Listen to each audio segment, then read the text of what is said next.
Dobro jutro, tukaj je Valentin, ura je 7. Danes pa skrbno prisluhnite, kajti govoril bom o najmočnejšem orodju za osebno transformacijo.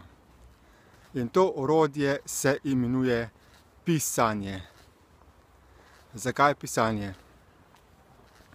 Kot sem že v prejšnjih posnetkih pogledal, so misli zelo hitre, ker so energija. Če hočemo misli analizirati, prevzeti za njih odgovornost in se jih osvoboditi, potem jih potrebujemo upočasniti, kar naredimo z različnimi postopki materializacije.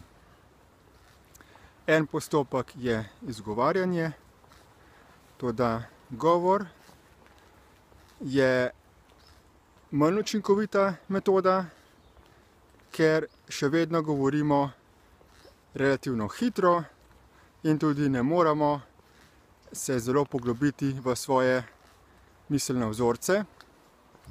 Edina varianta, ki nam pomaga, da se osredotočimo na svoje najmanjše skrite misli in jih ozavestimo, je pisanje.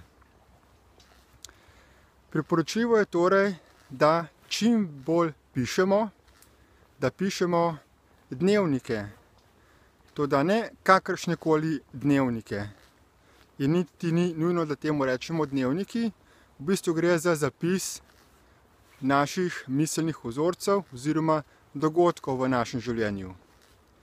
Mnogo ljudi piše dnevnike, kar seveda veliko pomaga glede ozaveščanja miselnih vzorcev, ampak ponavadi ljudje v tem dnevniku pišejo, kaj se jim je zgodilo, površno opisujejo dogodke, predvsem pa ne prevzemajo odgovornosti za njihova dejanja, kaj šele za čustva ali misli.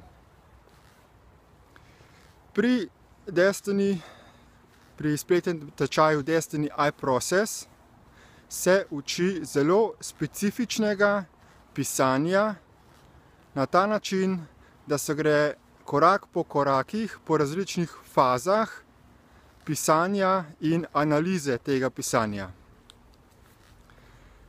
Ko želimo ozavestiti nek dogodek, nek miselni vzorec, ko ga želimo transformirati, naredimo to tako, da si ta dogodek prikličemo v spomin. Torej, nekaj se nam je v dnevu zgodilo in v tistem trenutku, v tistem dogodku smo mi čustveno reagirali. Naprej pogledamo, kaj so tisti indikatorji, se pravi, tista motivacija, ki naj bi bila za to, da začnemo pisati, so čustvene reakcije oziroma že samo razmišljanje o nečem. Ampak običajno so čustvene reakcije tiste eksplozije energetske, ki nas najbolj motivirajo pri tem, da začnemo pisati. In potem tisti dogodek z pisanjem opišemo, si vzamemo čas in rečemo, zdaj bom pa prevzel odgovornost za to svojo čustveno reakcijo.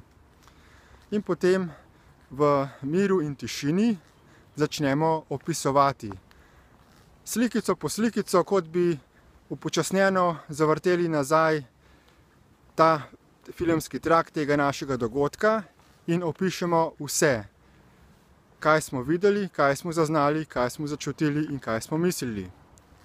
Torej, idealno bi bilo, če bi tudi vedeli, kaj so drugi, ki so bili udeleženi v teh dogodkih, mislili in čutili, ampak ker tega ne moremo, opišemo samo, kaj so pri teh dogodkih druge osebe naredile in rekle.